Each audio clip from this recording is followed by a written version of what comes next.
बिस्मिल्लाहिर्रहमानिर्रहीम अस्सलाम वालेकुम students I say welcome to all of you to this new video session.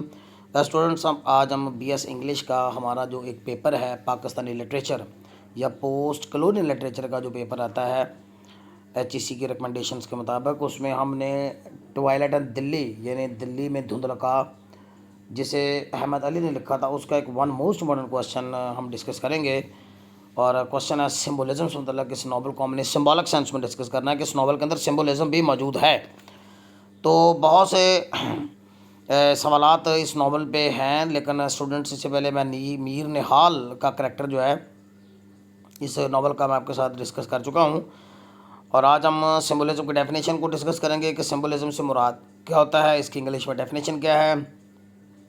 इसके बाद इस नावल के अंदर इस्तेमाल होने वाले जो सिम्बॉलिक करैक्टर्स हैं और जो इंसिडेंट्स हैं, 2 या 3 इंसिडेंट्स हैं जो कि सिंबॉलिक सेंस में यूज़ किए गए हैं या इनको सिंबॉलिक सेंस में एक्सप्लेन किया जा सकता है, हम उसको डिस्कस करेंगे। आइए स्टूडेंट्स, विदाउट वेस्टिंग टाइम हम स्टार्ट करते हैं। स्टूडेंट्स बेहतर विजिबिलिटी के लिए आप मोबाइल को रोटेशन के ऑप्शन पे लगाइए। स्टूडेंट्स पहले मैं आपको थोड़ा सा ना ब्रीफ सा राइटर के बारे में बता दूँ, चूँकि स्टूडेंट्स को बाज़ राइटर्स ऐसे होते हैं जिनका नाम उन्होंने पहली बार सुना होता है या उनको उनके बारे में ज़्यादा उनकी लाइफ और उनके वर्क के बारे में इतना पता नहीं होता है।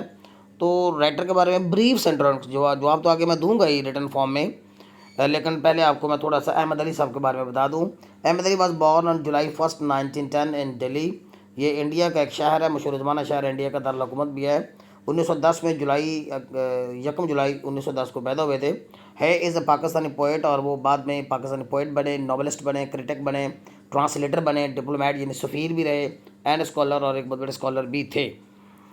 और हिस्स नॉवल्स एंड शॉर्ट स्टोरीज, उनके जो नॉवल्स और जो शॉर्ट स्टोरीज़ हैं, एग्जामिन इस्लामिक कल्चर, वो इस्लामिक कल्चर का मुआयना करते हैं। यानी अक्सर वो उनके शॉर्ट स्टोरीज़ को देखें या उनके नॉवल्स को देखें तो उसमें इस्लामिक कल्चर को ही एग्जामिन वो करते हैं, उस एंगल से कभी उसका अरूज दिखाते हैं और कभी उनका जवाब जो है डिस्कस करते हैं। And traditions, he is also called the father of the Pakistan literature, उन्हें पाकिस्तानी लिटरेचर का फादर भी कहा जाता है।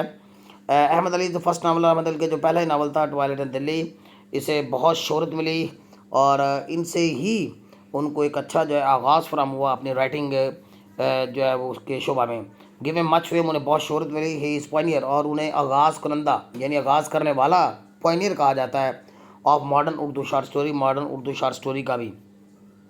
बाद में वो कराची में उनकी डेथ होगी, died in Karachi on January 14 1994। इसके बाद अब हम हमारा जो नावल है उसका जो सवाल है कि ये नावल जो है एक सिंबॉलिक नावल है, हम इसको डिस्कस करेंगे। तो आइए पहले सिम्बोलिज्म की डेफिनेशन याद करते हैं स्टूडेंट। ये सिम्बोलिज्म की जो मैंने डेफिनेशन यहाँ तक आपके लिए बनाई है ना, आप एक ही बार इसको याद कर लीजिए। आपको कभी किसी पोइट्री में क्वेश्चन आए, कभी आपको किसी नावल पे क्वेश्चन आए या शॉर्ट स्टोरीज़ के अंदर क्वेश्चन आए या कोई सिम्बॉलिक वर्ड के साथ या क्वेश्चन की स्टेटमेंट आती है, तो आप सबसे पहले डेफिनेशन को ही वो है वो आप तरजीह दीजिए, लिखिए, उसको एक्सप्लेन कीजिए। For in the light of the given definition जो है फिर आप एलेबोरेट किया करें अपने आंसर को।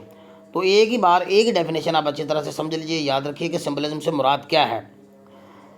One a character, one a writer है नॉवलिस्ट, जब एक राइटर और जो नॉवलिस्ट है यूजेज ए थिंग, किसी चीज़ को इस्तेमाल करता है, आप पर्सन या किसी शख्स को इस्तेमाल करता है, आप प्लेस या किसी जगह को इस्तेमाल करता है। याद रखें, कोई जगह भी हो सकती है, कोई शख्स भी हो सकता है, कोई चीज़ भी हो सकती है, कोई वाक़या भी हो सकता है, कोई आइडिया भी हो सकता है।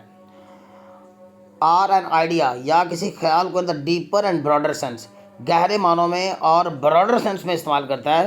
दैट थिंग, तो वो चीज़ जो है और वो जो पर्सन है, वो शख्स जो है, और थिंग जो है या वो आइडिया है, become symbolic.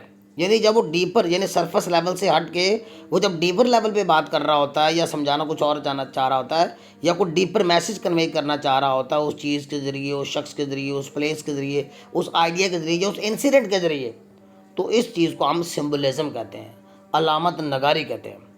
The use of such symbols, ऐसे सिम्बल्स का इस्तेमाल जो कॉल्ड सिम्बलिज्म, वो सिम्बलिज्म कहलाता है। Which is an important literary device, जो कि एक अहम अदबी एक डिवाइस है, एक तरकीब है, एक मेथड है, एक तरीका है। किन के हाथों में? In the hands of the writers, writers के हाथों में एक बहुत बड़ा टूल है जो इसको वो यूज़ करते हैं डीपर सेंस में चीज़ों को एक्सप्लेन करने के लिए। और अब हम इस डेफिनेशन को इस नावल में अप्लाई करते हैं। तो डीप एनालिसिस, एक गहरा जो तजिया है of the novel under discussion इस बेस्ट नावल का, शोज़ दैट ज़ाहिर करता है the writer has used many symbols in the novel, कि राइटर ने इस नावल के अंदर बहुत सी सिम्बल्स इस्तेमाल की हैं। आइए उनको एक एक करके देखते हैं। Let us discuss some of the important symbols. आइए कुछ अहम सिंबल्स को देखते हैं ऑफ द नॉवल, नॉवल की अंडर डिस्कशन इस ज़ेर बहस नॉवल की। Firstly the very title of the novel. सबसे पहली बात तो ये है कि इस नॉवल का जो टाइटल है वो ही हाईली सिंबॉलिक है। याद रहे स्टूडेंट्स के ट्वाइलाइट इन दिल्ली के ऊपर इम्तिहान में एक क्वेश्चन अलग से इसके टाइटल का भी आ सकता है कि explain the title of the novel Twilight in Delhi. तो इसमें हमने ट्वाइलाइट को पहले समझना कि ट्वाइलाइट से मुराद क्या है, और फिर उसको डीपर सेंस में और फिर हम ब्रॉडर सेंस में अप्लाई करते हैं कि इससे मुराद कैरेक्टर लेना चाहता है। The very title of the novel is symbolically important, और इसका टाइटल ही वेरी टाइटल का इसका टाइटल ही नॉवल का जो सिम्बॉलिकली इंपॉर्टेंट और सिग्निफिकेंट है। ट्वाइलाइट, और जो ट्वाइलाइट होता है ये किसको कहते हैं, ये रेफ़र करता है, ये इशारा करता है, हवाला देता है कि उस डिम लाइट की तरफ रेफ़र करता है इन द स्काई, जो कि आसमान में मौजूद होती है just before the complete darkness, मुकम्मल अंधेरा छाने से पहले। यानी मैंने पिछली वीडियो में बताया था कि दिन भर सूरज अपनी पूरी आबोताब, अपनी ब्रिलियंस, अपनी चमक दमक, अपनी चौंका चौंकी और दिखाने के बाद, अपना अरूज दिखाने के बाद, जब वो अंधेरा होने से ज़रा पहले वो जो येलोइश और हम कह सकते हैं ब्राउनिश सा जो नज़र आता है, डार्क येलोइश सा जो नज़र आता है, वो जो उसका उस वक्त एक टाइम पीरियड होता है उसको हम धुंधलका कहते हैं, शाम का धुंधलका कहते हैं, ट्वाइलाइट कहते हैं। और उसके बाद थोड़ी देर बाद आप जानते हैं कि अंधेरा छाना, मुकम्मल तौर पे कंप्लीट डार्कनेस जो है वो छाना शुरू हो जाती है। Twilight refers to the dim light, उस डिम लाइट की तरफ इशारा करता है in the sky just before the complete darkness. If we discuss in the deeper sense, अगर हम डीपर सेंस में देखें तो it symbolises the decline of Delhi. तो इससे पता चलता है कि दिल्ली के अंदर जो मुस्लिम कल्चर था, दरअसल दिल्ली राइटर ने इसलिए यूज़ किया क्योंकि दिल्ली ही समाजी और सियासी जो सरगर्मियों का एक मरकज़ था और कल्चर का, और मुस्लिम कल्चर का भी एक सेंटर था। मुस्लिम कल्चर का ही वो एक सेंटर बना हुआ था उस ज़माने में भी, और मुस्लिम कल्चर का एक सेंटर था। तो दैट्स वाई ये मुराद है कि मुस्लिम कल्चर का जवाल, इससे मुराद ही हो गया, क्योंकि यहाँ पे डिक्लाइन इसका माना होगा, ट्वाइलाइट का माना डिक्लाइन होगा, डाउनफॉल होगा।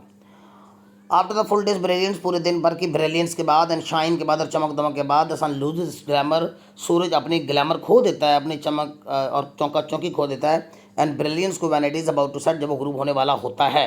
और डिमनेस, और ये जो मध्यमपन है, ये जो डिमनेस है just before the complete darkness refers to twilight, यही ट्वाइलाइट को जाहिर करती है।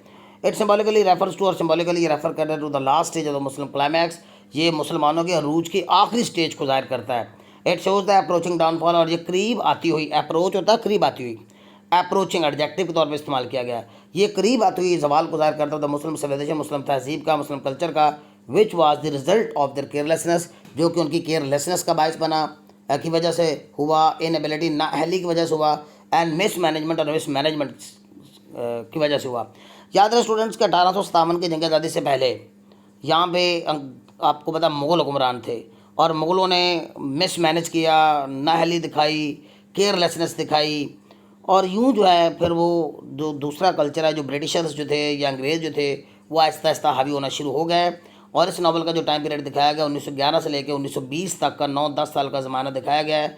20वीं सदी का बिगिनिंग था, जबकि अंग्रेज़ टोटली मुस्लिम कल्चर को डोमिनेट करने के लिए तैयार हो गए थे, और उन्होंने अपना असर दिखाना शुरू कर दिया था, और कई मुसलमानों ने अपना कल्चर छोड़ के उनके कल्चर को अपनाना शुरू कर दिया हुआ था। They prove to be inefficient, वो नाअहल साबित हुए in the management of the state affairs, अपने रियासती मामलात को संभालने में। अहमद अली खुद कहता है नाइट इन्वेल्व्स द सिटी, के दिल्ली के ऊपर जब इस वक्त रात आती है जिस ज़माने की वो बात करता है, तो वो पूरे शहर को इन्वेलप कर लेती है। इन्वेलप कौन होता है, किसी को घेरे में ले लेना, इनसर्कल कर लेना। Envelopes the city covering it like a blanket, ऐसे जैसे हम कोई किसी चीज़ के ऊपर कंबल डाल देते हैं और वो चीज़ जो है मुकम्मल तौर पर अंधेरे में चली जाती है। Mir Nihal is the symbolic character the novel, और इसमें फिर हम देखते हैं हमारे करेक्टर्स की अगर हम बात करते हैं तो मीर निहाल जो कि कहानी का मेन करेक्टर है, मेजर करेक्टर, 62 साल का ये शख्स जो है, ये सिंबॉलिक सेंस में इस्तेमाल किया गया है is the representative of the traditional Indian Muslim, वो एक रवायती इंडियन मुसलमानों का नुमाइंदा है ऑफ दैट एरा, उस ज़माने के। हिज जस्टिस फिजिकल डिस्क्रिप्शन, पिछले क्वेश्चन में मैंने मीर निहाल की आपको फिजिकल डिस्क्रिप्शन दी है। अगर आपको फिजिकल डिस्क्रिप्शन वहाँ पे पहले क्वेश्चन में मौजूद मिली है, याद है, तो उसका आप यहाँ पे जिक्र भी कर सकते हैं। लेकिन चूँकि सवाल चूँकि मैं मेनली जो है वो सिम्बलिज्म वाला डिस्कस कर रहा हूँ, तो इसलिए फिर मैंने डिटेल के साथ जो है उसकी फ़िज़िकल अपीयरेंस को नहीं बताया। उसकी जो वजिया, उसकी जो फ़िज़िकल अपीयरेंस और उसकी जो दिखाई गई है ना, वो बड़ी मजेस्टिक लुक का मालिक था अपनी जवानी में। यही हाल मुस्लिम कल्चर का था कि वो भी अपने अरूज पर ऐसे ही मजेस्टिक लुक का मालिक था। हैज़ मजेस्टिक फिजिकल डिस्क्रिप्शन, उसकी जो शाहाना जिस्मानी खदोखाल है, मंजर कशी शोज़ है अथॉरिटी, उसकी अथॉरिटी को ज़ाहिर करता है। And is power to control, और कंट्रोल करने की ताकत को। If we discuss in the deeper sense symbolically, या डीपर सेंस में बात करें तो we shall come to know that the same was the case with the strength and power of the Muslim empire. यही हाल जो है वो हालत थी किसकी, मुस्लिम कल्चर की स्ट्रेंथ की और पावर की, मुगल अम्पायर की भी, ये मुगलों के दौर की भी आप कह सकते हैं, और मुस्लिम कल्चर की भी ये हालत थी जब ये अपने पूरे अरूज पर था। When it was on its peak, peak का माना अरूज होता है। It was an easy task, not easy task, और ये आसान काम नहीं था टू चैलेंज हिज अथॉरिटी। जैसे मीर निहाल की जवानी में अथॉरिटी को चैलेंज करना मुश्किल था पूरे घर में। In speak time similarly the Muslim culture was not challengeable, इस तरह मुस्लिम कल्चर भी चैलेंजेबल नहीं था during its peak time in India. ये इंडिया से पहले दा नहीं आएगा स्टूडेंट्स, ये प्रॉपर नाउन है, प्रॉपर नाउन से पहले दा नहीं आएगा। मीर निहाल से मजेस्टिक फिजिकल पेरेंट्स, और मीर निहाल की जो majestic parents reflects the magnificence and excellence of the Muslim past, और ये मुसलमानों की जो शाहाना ज़िंदगी है, जो शानदार एक पन है, मैग्निफिसेंस है और शानदार पन है, ये उसको ज़ाहिर करता है, एक्सीलेंस को ज़ाहिर करता है, उनकी ग्लोरी को ज़ाहिर करता है, उनकी अजमत को ज़ाहिर करता है कि वो बड़ा ग्लोरियस था, उनका जो माजी था बड़ा ताबनाक था, मुस्लिम कल्चर बड़े रूज पर जब था बड़ा ग्लोरियस था और बड़ा एक्सीलेंट था। और बाद में हम देखते हैं कि मीर निहाल मुख्तलिफ स्टेजेस से गुजरा। इस पूरे नावल का अगर हम देखते हैं तो मीर निहाल के करैक्टर को, तो जैसे मीर निहाल मुख्तलिफ स्टेजेस से गुजरा, पहले उसके अंदर पावर थी, उसके अंदर स्ट्रेंथ थी, फिर वो दरमियान में आके वीक होना शुरू हो गया और बिल्कुल हेड से फालज हो गया। यही यार मुस्लिम कल्चर का हुआ कि मुस्लिम कल्चर आया, छा गया, और फिर जो है बाद में उसके ऊपर किसी दूसरे कल्चर की छाप लग गई और ये वीक हो गया। वही सी मीर निहाल पासिंग थ्रू डिफरेंट फेजेस, हम वो मीर निहाल को मुख्तलिफ अदवार से, मुख्तलिफ फेजेस से गुजरते हुए देखते हैं इस लाइफ अपने ज़िंदगी के। वो see him an authoritative man in the beginning, कि शुरू में वो एक बारूब शख्स है, a compromised man in the middle, और दरमियानी उम्र में आके वो कंप्रोमाइज हो गया है, एंड पैरालाइज्ड, पैरालाइज से पहले ये स्टूडेंट सेपरेट कर लीजिएगा, और एक फौले ज़्यादा शख्स हो गया, पैरालाइज्ड हो गया towards the end of his as.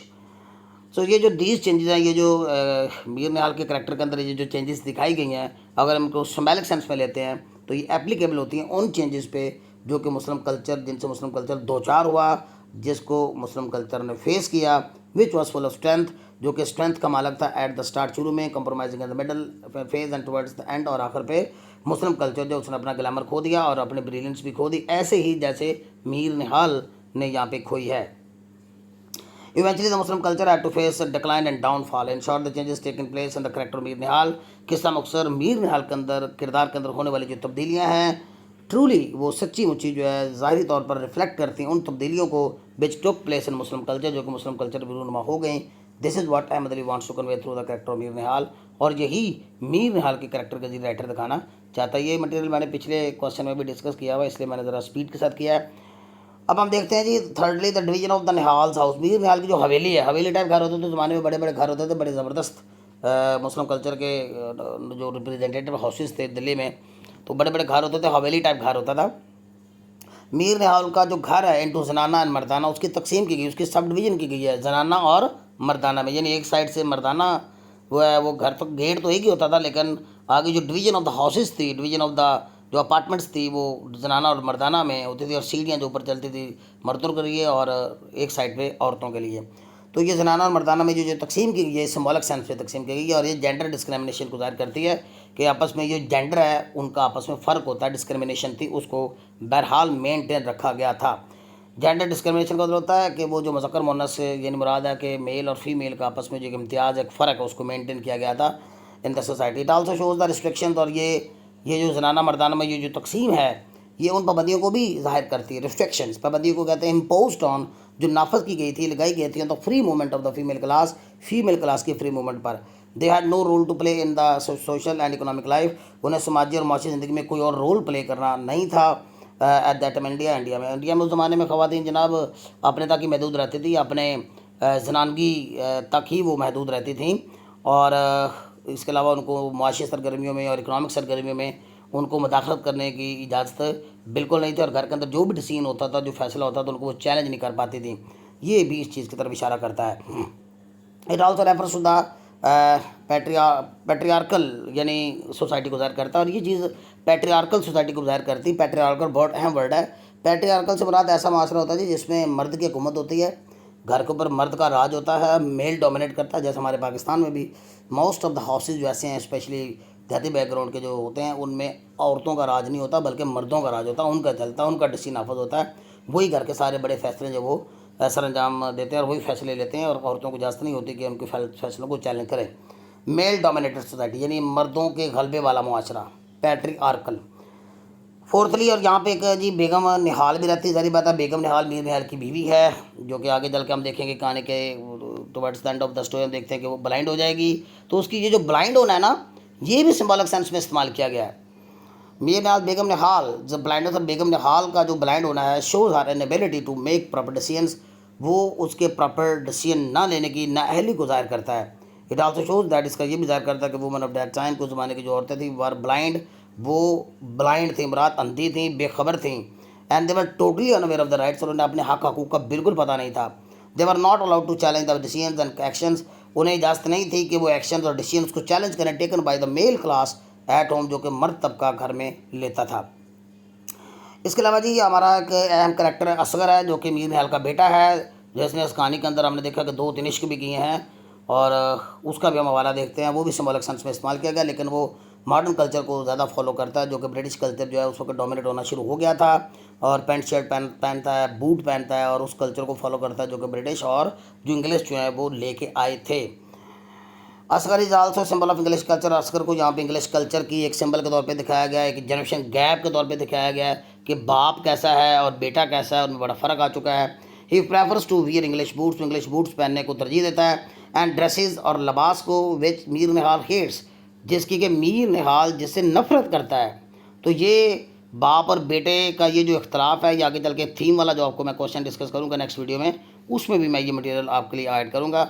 Mir निहाल एडमांशेस असगर, तो मीर निहाल असगर को डांटता है वाइल सिंह ये कहते हुए, ये मैंने पिछले करेक्टर जो वीडियो थी उसके अंदर भी मैंने डिस्कस की हुई ये लाइन, और उसने उसको डांटते हुए कहा कि you are again wearing those dirty English shoes, और तुमने फिर ये गंदे अंग्रेजी बूट पहने हुए, आई डोंट लाइक दैम, मैं इनको पसंद नहीं करता। यहाँ पे फुल स्टॉप है। I will have no aping for, मैं ज़रा भी गुंजाइश नहीं रखता तो फरंगी स्किन में हूँ अपने घर में, मैं अपने घर में इन फरंगियों को, ये फरंगी लफ्ज़ जो है ना, ये अंग्रेज़ों के लिए, गोरों के लिए, ये नफ़रत करने वाले जो लोग हैं उनको फरंगी कहते थे, मुकामी हमारे जो बशिंदे हैं। तो फरंगियों को अपने घर में ज़रा भी इनकी चीज़ों की इजाज़त नहीं दूंगा, थ्रो तो मैं इनको फेंक के आऊँ। तो ये उसके अरूज की बात थी, ये उसकी रेजिस्टेंस को ज़ाहिर करता है कि किस तरह मीर निहाल जो है वो ब्रिटिश कल्चर का जो डोमिनेंस हो रहा था उसको रेजिस्टेंस करता है, उसकी मज़ामत करता है, उसको रोकना चाहता है लेकिन रोक नहीं पाएगा। But Asghar keeps following the British culture, लेकिन असगर जो है वो ब्रिटिश कल्चर को फॉलो करता रहता है। It also shows the impact of the English, तो ये भी ज़ाहिर करता है कि अंग्रेज़ों के कल्चर का इम्पैक्ट हो गया था, असर हो गया था, इन्फ्लुएंस हो गया था ऑन द मुस्लिम कल्चर पर। फिफ्थली हम देखते हैं जी some of the incidents the novel के जो कुछ वाक़यात हैं can be explained in the symbolic sense. इस नावल के अंदर 2-3 वाक़यात ऐसे दिखाए गए हैं, बहुत इंटरेस्टिंग वाक़यात हैं, छोटे छोटे वाक़यात हैं, लेकिन राइटर ने उनको सिंबॉलिक सेंस में इस्तेमाल किया है। आइए उनको देखते हैं। फॉर एग्जाम्पल, वन से स्नेक एंटर द कूप, एक दफ़ा एक सांप जो है वो खुड्डे में या डरबे में या पिंजरे में दाखिल हो जाता है मीर निहाल के कबूतरों के, and starts killing the pigeons, और पिजन्स को मारना शुरू कर देता है। Mir Nihal handles that situation, और मीर निहाल वहाँ पे पहुँचता है और उस खतरनाक सूरत को क्या करता है, हैंडल करता है ब्रेवली, बहादुरी से एंड स्ट्रांगली, और बड़ी शिद्दत के साथ। और राइटर कहता है कि उसने किस तरह दिलेरी दिखाई और उस सांप को भगाया उसने, और उसको कैसे पटका। तो ये जो उसकी कोशिश है ये उसकी रेजिस्टेंस को ज़ाहिर करती है। ये देखो उसने क्या किया, Mir Nihal manage to catch hold of the snake's tail, उसने कोशिश करके उस सांप को टेल से पकड़ा, एंड पुलिंग इट आउट, और उसे खुड्डे से खींच के बाहर निकाला with is full force. He jerks his hand backward, और अपना हाथ पीछे लेके झटका दे के लेके गया विद अ क्विक मूवमेंट, और एक तेज़ मूवमेंट के साथ मीर निहाल स्ट्राइक्स ऑन द ग्राउंड, और फिर उसे ज़मीन पे पटक देता है, सांप को स्ट्राइक करता है, ज़ोर से मारता है उठाकर, और उसकी जो रीढ़ की हड्डी टूट जाती है, it becomes motionless and dies, और यहाँ पे मोशनलेस बेसाकन हो जाता है और वो मर जाता है। यहाँ पे वो एक जगह ये भी दिखाया गया कि वो सांप जो बाद में डार्कनेस में से निकला था, किसी गटर में से वो घुस गया और गटर में से निकला। तो ये मुराद ये हुआ कि राइटर ये दिखाना चाहता है कि ये ब्रिटिशर्स जो थे ऐसे ही सांपों की तरह अंधेरों में ही, गुमनामियों में ही छुपे हुए थे, लेकिन अपॉर्चुनिस्ट थे, मौका परस्त थे, और जैसे मौका मिलता था फिर अटैकिंग पोजीशन में भी आ जाते थे। ये सारा इस तरह की चीज़ों को ज़ाहिर करता है। और ये जो पूरा वाक़या है, ये अगर थोड़ा सा मज़ीद अगर हम डिस्कस करते हैं सिम्बॉलिक सेंस में, तो ये इंट्रूजन होता है, इंट्रूड करना, मुदाखलत करना, ज़बरदस्ती किसी के घर में घुस जाना, उसको इंट्रूजन कहते हैं। It also show the intrusion, ये मुदाखलत को ज़ाहिर करता है द ब्रिटिश कोलोनाइजर, बरतानवी कोलोनाइजर्स की। कोलोनाइजर्स बेटे मैंने आपको बताया था कि बरतानिया या ये जो ताकतवर मुल्क थे ना, कमज़ोर मुल्कों पर जब कब्ज़ा कर लेते थे तो उसे अपनी कॉलोनी बना लेते थे, इसलिए उनको कोलोनाइजर्स भी कहते थे, क्योंकि कॉलोनियाँ बनाने वाले। Pigeons are the symbols of Muslim culture, pigeon जो मुस्लिम कल्चर की अलामत है एंड प्योरिटी की अलामत है। यहाँ पे देखते हैं कितने ये पाक साफ शफाफ ये परिंदा होता है, और ये मुस्लिम कल्चर जैसे एक मासूमाना सा कल्चर था, एक प्योर कल्चर था, और पिजन जिसको रिप्रेजेंट करते हैं। Whereas the snake is the symbol of evil, जबकि जो सांप यहाँ पे दिखाया गया है ये घुसपैठिया है, और ये ईवल को ज़ाहिर करता है, एग्रेशन जारहियत को ज़ाहिर करता है, डार्कनेस और तारीकी को ज़ाहिर करता है। Similarly the intrusion of the cat, और बिल्ली का भी एक वाक़या यहाँ पर हम देखते हैं कि कुछ दिनों बाद हम देखते हैं कि मीर निहाल है वो डरबे या खुड्डे का जो दरवाज़ा बंद करना भूल गया, केयरलेसनेस दिखाई, थोड़ी सी केयरलेसनेस दिखाई, हालांकि कई सालों से वो कबूतर पाल रहा है, उसने कभी केयरलेसनेस नहीं दिखाई, लेकिन जैसे ही केयरलेसनेस दिखाई उसी रोज़ ही बिल्ली ने क्या कर दिया, हमला कर दिया। तो ये वो मुस्लिम कल्चर का जो डिटोरेशन है ना, उसकी वजह यहाँ पे हम डिस्कस कर सकते हैं कि जिस तरह से उसने गफलत दिखाई, मुस्लिम कल्चर को भी बचाने के हवाले से मुसलमानों ने जब गफलत दिखाई, तो मुस्लिम कल्चर जब वो डोमिनेटेड हो गया, मगलूब हो गया किसके हाथों, इंग्लिश कल्चर के हाथों। तो यहाँ पे एक बिल्ली दिखाई गई है जो कि उसके डरबे में घुस जाती है। Intrusion of the cat in the cage to kill all the pigeon is also symbolic incident, ये भी एक अलामती वाक़या है। और अगर पिजन जो है वो रिप्रेजेंट करते हैं मुस्लिम कल्चर को, तो फिर बिल्ली किस चीज़ को रिप्रेजेंट करती है, मुदाखलत करने वालों को और अटैकर्स को, लाइक द ब्रिटिशर्स, ऐसे ही जैसे बरतानिया वाले थे। यहाँ पे तजारत करने का वाले शायद आप जानते हैं ना, तजारत करने की गर्ज से ये लोग यहाँ पे आए थे, और तजारत की गर्ज से आके यहाँ पे उन्होंने आस्ता आस्ता कब्जा जमाना शुरू कर दिया।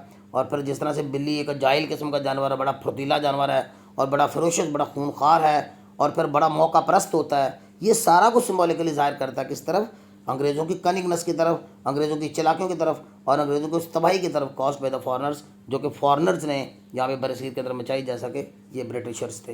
तो ये वाक़या, बिल्ली वाला वाक़या, उसका बिल्ली का डर पे घुस जाना और तमाम कबूतरों को खा जाना, मार देना, ये भी जो है एक सिम्बॉलिक सेंस में इस्तेमाल किया गया वाक़या है।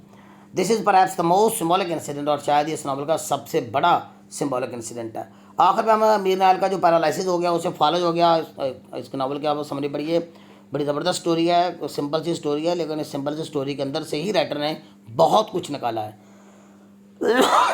मीर निहाल का जो पैरालिसिस है, उसका जो फाला हाईली सिंबॉलिक, बहुत ज़्यादा सिंबॉलिक है। It symbolically refers to the weakness of the old order, और ये पुराने निज़ाम को ज़ाहिर करता है, यानी उसका फालज हो जाने से मुराद ये होगा कि पुराना निज़ाम गैर फाल हो गया, इनफेक्टिव हो गया, अपना असर खो दिया। जिस्म के जिस हिस्से में हमें फालज हो जाता है वो जिस्म के साथ दिखता है, जिस्म के साथ तो होता है, लेकिन उसकी वर्किंग नहीं रहती, उसका असर नहीं रहता, वो हिलता जुलता नहीं है, हम उसको मूव नहीं कर सकते, अफेक्टिवनेस खो देता है वो अपनी। तो यहाँ पे वो पड़ा हुआ तो है चारपाई पर, लेकिन वो बेअसर होकर पड़ा हुआ है, अब फालज हो गया उसे। तो पुराना निज़ाम जो है ना, ओल्ड ऑर्डर मैंने यहाँ सिस्टम है, which had lost its strength, जो अपनी स्ट्रेंथ खो चुका था, द ओल्ड ऑर्डर, और ये जो पुराना निज़ाम था, इट बिकम इनफेक्टिव, वो ऐसे ही गैर मौसर हो चुका था, as Mir Nihal had become after his paralysed condition, अपनी फालजदा हालत के बाद जैसे वो हो गया था। और राइटर इसके ऊपर कमेंट करता है उसकी पीटीएबल या उसकी काबिल हालत और माइजरेबल कंडीशन पे इस तरह वो तबसरा करता है, क्या करता है, ही ले ऑन बेड, को बिस्तर में पड़ा हुआ था, in the state of comma, ऐसे जैसे कॉमे की हालत में पड़ा हो, टू फीलिंग लेस, और इतना फीलिंग लेस हो चुका था, ये फीलिंग का जी नहीं लगा हुआ, फीलिंग लेस, ये फीलिंग लेस है, यहाँ पे जी लगा लीजिएगा, फीलिंग लेस टू सिट, और ये और है, हाँ, बैठने या सोचने के काबिल भी नहीं था, ये लफ्ज़ आप काट दीजिएगा, वो इतना फीलिंग लेस और था कि बैठने और सोचने के काबिल भी ना रहा। द सन वेंट डाउन, और फिर सूरज गुरूब हो गया और उसका चेहरा जो है उस अंधेरे में छुप गया। तो ये है जी हमारा एक मोस्ट इम्पॉर्टेंट क्वेश्चन जो कि मैंने आपको बताया, सिंबलिज्म इन द नावल, जो के लिए बहुत ज़्यादा इंपॉर्टेंट है। स्टूडेंट्स, आपको इसकी PDF भी दस्तयाब हो सकती है, और इसको आप नोट्स की शक्ल में भी ले सकते हैं उसे, और अगर इससे रिलेटेड आपको कोई और मटीरियल